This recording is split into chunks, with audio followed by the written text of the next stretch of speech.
Phone করে বলল যে ফোন করলো মুজিব, ফোন করে বলল যে আমি দেশে ফিরে যাচ্ছি।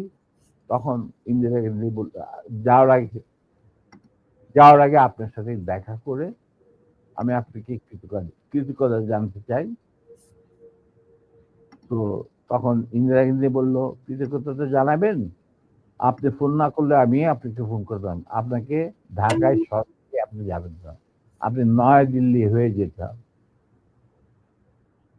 মুজিব সেটাই করলেন, তিনি চলে গেলেন নয়াদিল্লি, লন্ডন হয়ে। সেখানে কি হলো, যেই 7 দফা চুক্তিতে সাইন করার পর প্রবাসী সরকার গঠন করেছিল তাজউদ্দিন আর নজরুল ইসলাম, সেই আওয়ামী লীগ বাংলাদেশে ক্ষমতা গ্রহণ করলো সারেন্ডারের পর।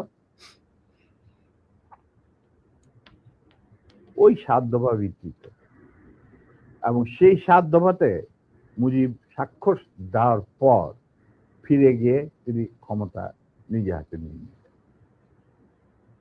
তাজউদ্দিনকে বললো, তাজউদ্দিন তুমি প্রাইম মিনিস্টার থাকবা না, আমি হব প্রাইম মিনিস্টার। তারপর কি হলো,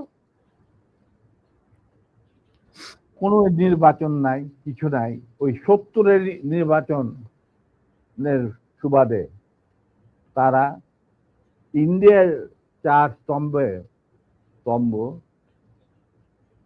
ডুপ্লিকেট বাংলাদেশে ইম্পোর্ট করে তার উপরে একটা সংগঠন বানানো, হুবহু এক। শুধু তাই না, রবীন্দ্রনাথ ঠাকুর, যাকে নিয়ে আমরা নাচানাচি করি এবং অনেকের মানে ভাসে যায়, আপ্লুত হয়ে যায় আবেগে, এই রবীন্দ্রনাথ ঠাকুর একজন ইন্ডিয়ান নাগরিক এবং ইন্ডিয়ার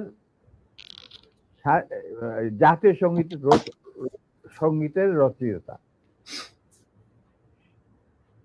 আমাদের দেশে তার চেয়েও প্রতিভাবান কবি কাজী নজরুল উপস্থিত থাকা সত্ত্বেও আমরা সেই ভারতীয় নাগরিকের একটা গানকে আমাদের জাতির উপরে চাপে দেওয়া হলো জাতীয় সঙ্গীত।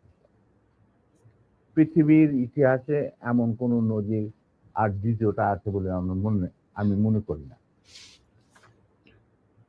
কেন কোন বাংলাদেশে যদি নজরুল ইসলামকে আমরা জাতীয় কবি আখ্যা দিয়ে থাকি, তাহলে নজরুল ইসলামের গান কেন হলো না? বা অন্য কারো গান হতে পারতো জাতীয় সঙ্গীত।